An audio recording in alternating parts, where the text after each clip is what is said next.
So one of the things that you can do is you can go ahead and work around with the audio and video settings in TeamViewer as well.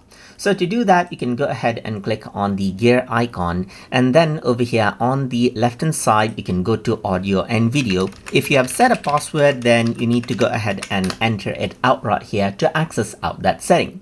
So here you can see that you have an option to choose out your microphone, your speaker, and choose the video option. For example, if I were to go to microphone, you can see that right now line is selected. But if there's other microphone that you have joined in or other source that you want to use for recording, then you can simply go ahead and choose that particular microphone. So this is what will be used when you're communicating in a meeting.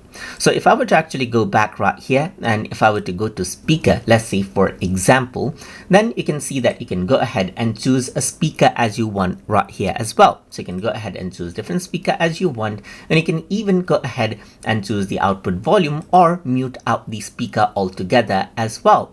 So like whenever you connect out to other people, right, you won't hear out anything from their speaker.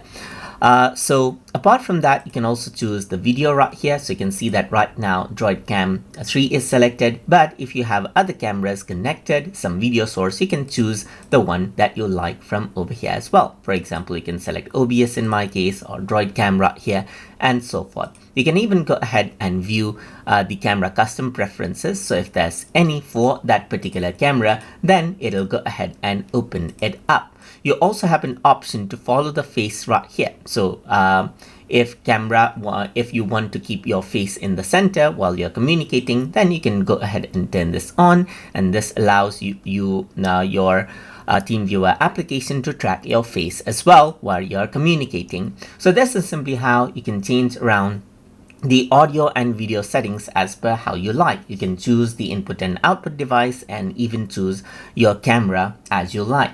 So I hope you guys learned something as always.